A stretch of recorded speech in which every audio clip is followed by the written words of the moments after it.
And for our interview today, we have a very special guest. Actually, I would say the most special guest because I have none other than the most beautiful lady in the world. My wife, Camilla, is here with us. Good morning to you, Camilla. Good morning.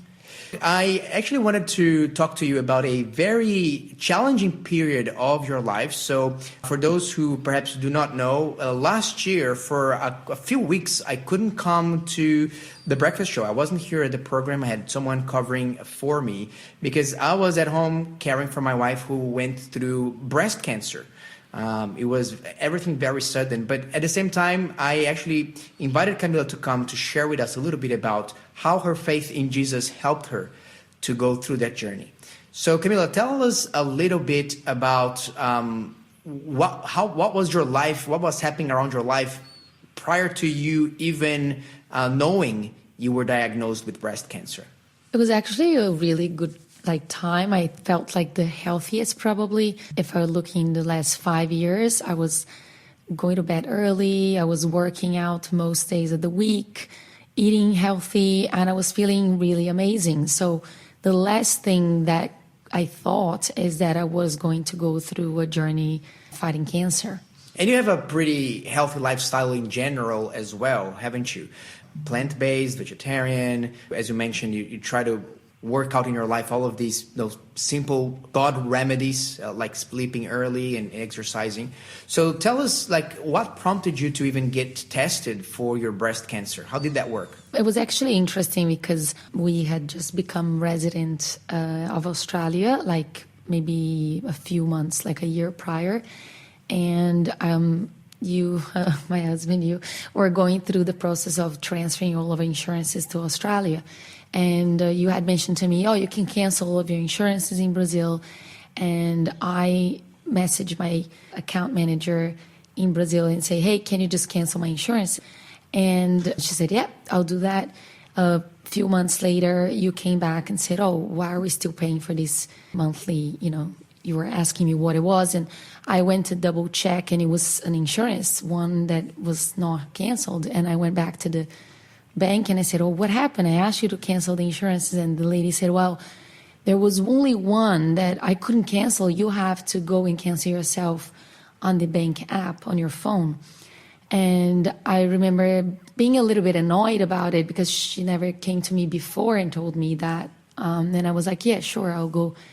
And I didn't go right away. I was busy. And it took me maybe a couple of months to actually go into my bank app.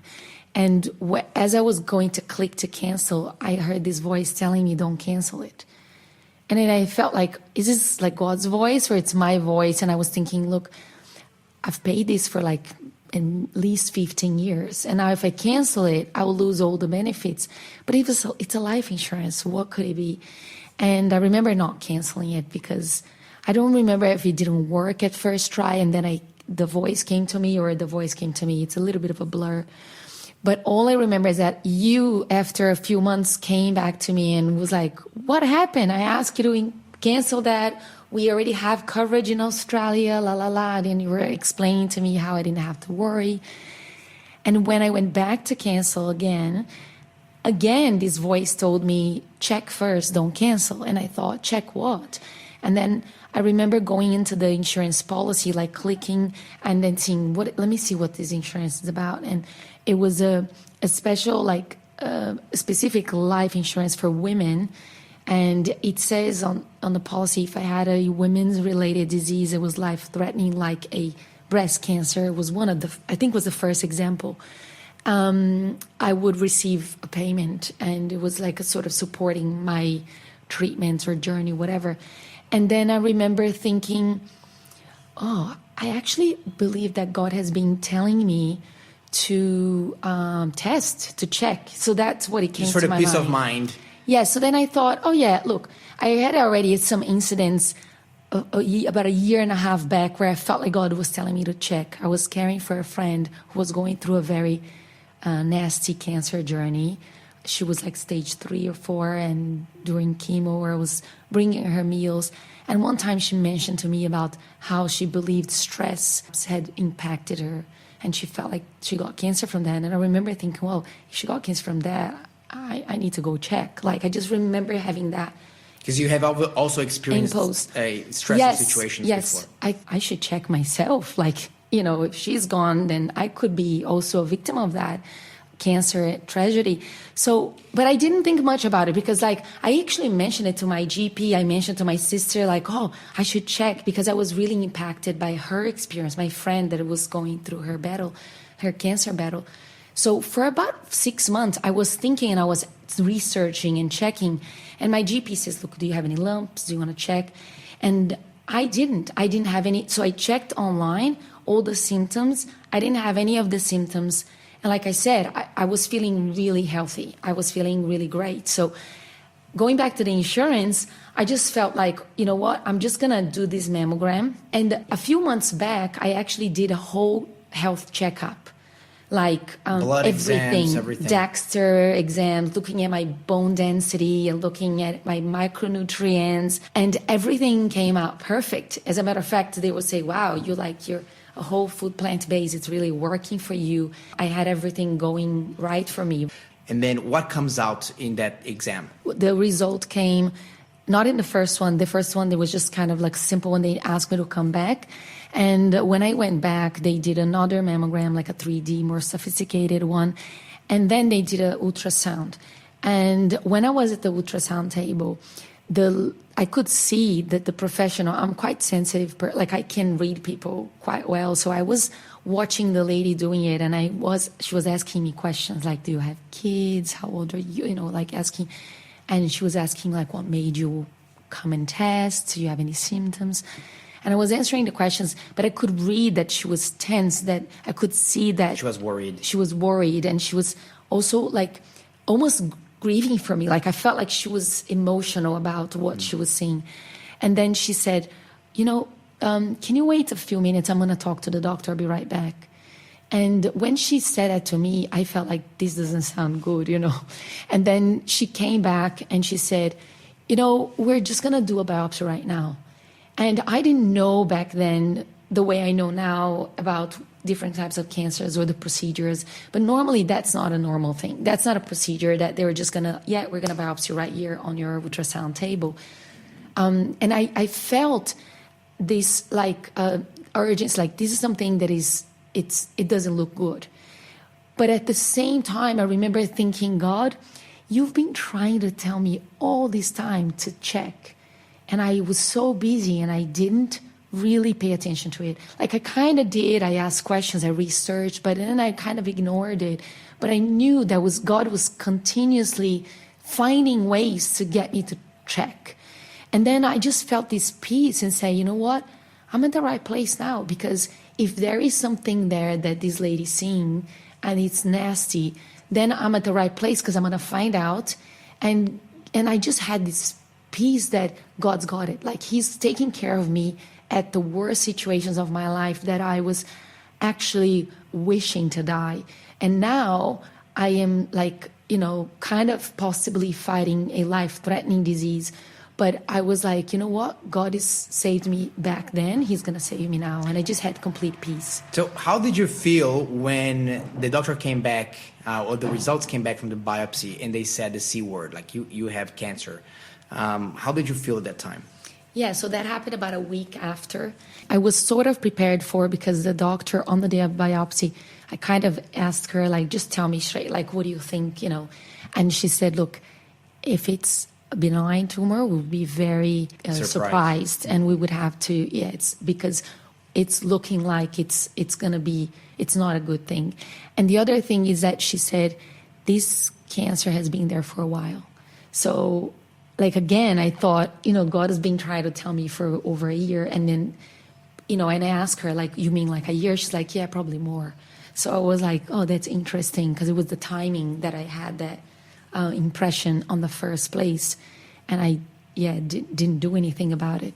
So when we found out it was cancer, it was actually a very aggressive form of cancer.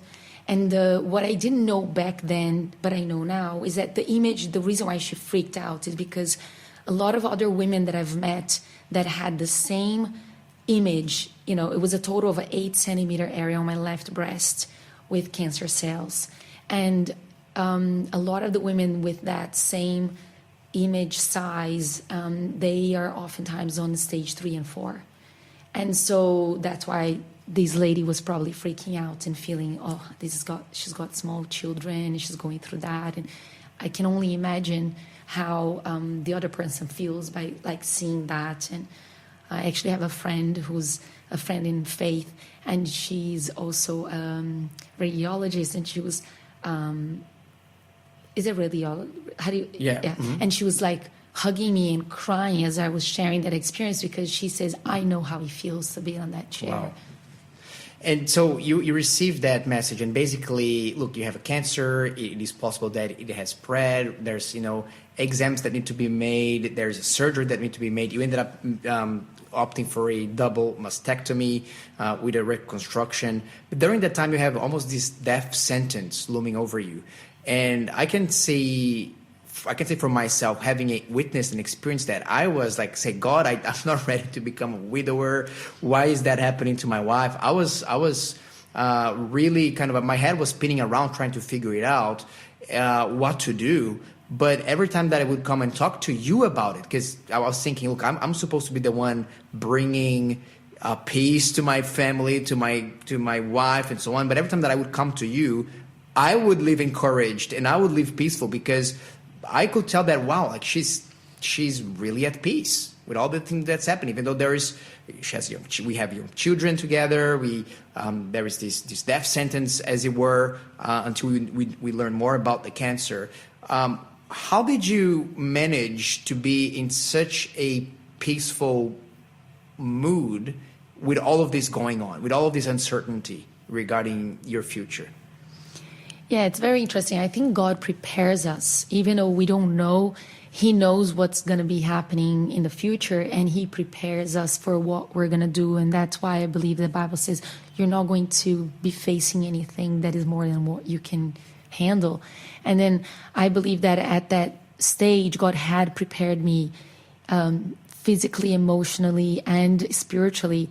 And I literally felt like I was going to a war, and I was 100% prepared, and I was kind of like made for that. And it was kind of a weird thing, because I mentioned to a lot of people, like, I just feel like this cancer can be a blessing. And they were like, are you crazy? Like, this is not a blessing. And I even had a lady that had cancer. We were battling together, and she got upset that I even would say that. But I was like, I don't believe that this is like, God is not sending me a curse. I don't believe this is a curse. I believe if it's happening, it's because God has got the potential or the ability to turn into a blessing. And so that was very evident to me. But it was not easy. Like, when I got the diagnosis, it was like a triple positive cancer, hormone positive, and it had all the characteristics of the cancer that would have spread through my body. So at that point of the biopsy, I went and I saw a specialist 2 days before. I was really lucky to get an amazing cancer specialist to see me right away.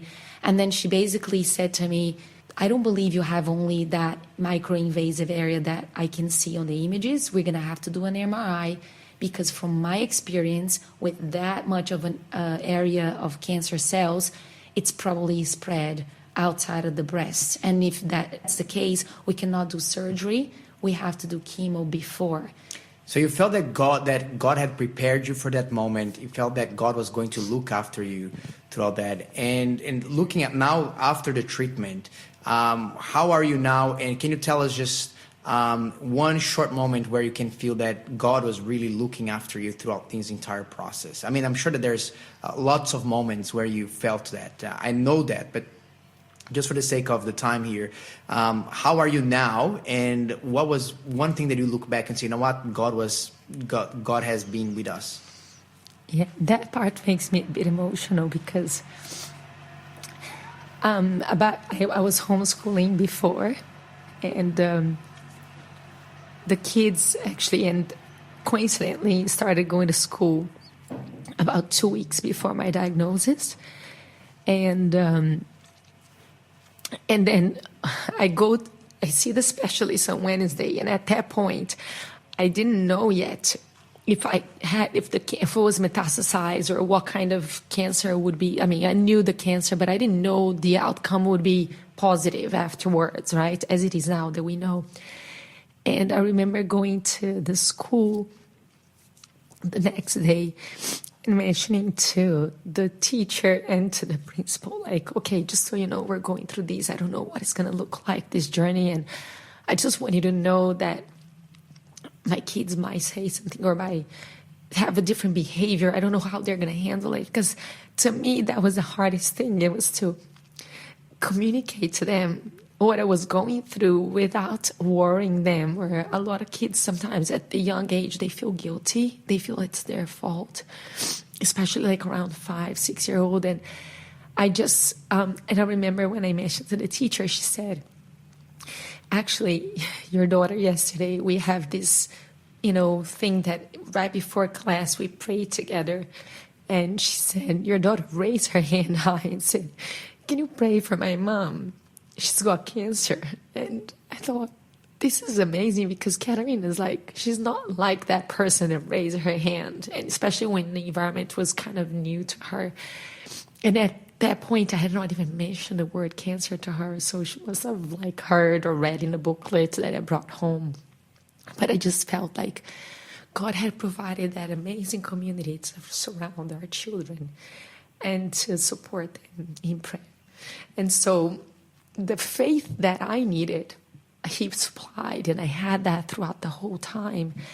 And but my children, that was my biggest worry, and God showed me that day that He was already supplying for their needs as well. So now when I look back, I can see that God supplied. There's so many other miracles that were involved, and how God just gave me this beautiful journey, and I'm actually grateful for everything that I've been through. It's made me closer to God and a stronger person, and I'm maybe more relatable to others that have been through this journey as well. Wow, it's amazing to see how God looked after you and how God looked after each one of us.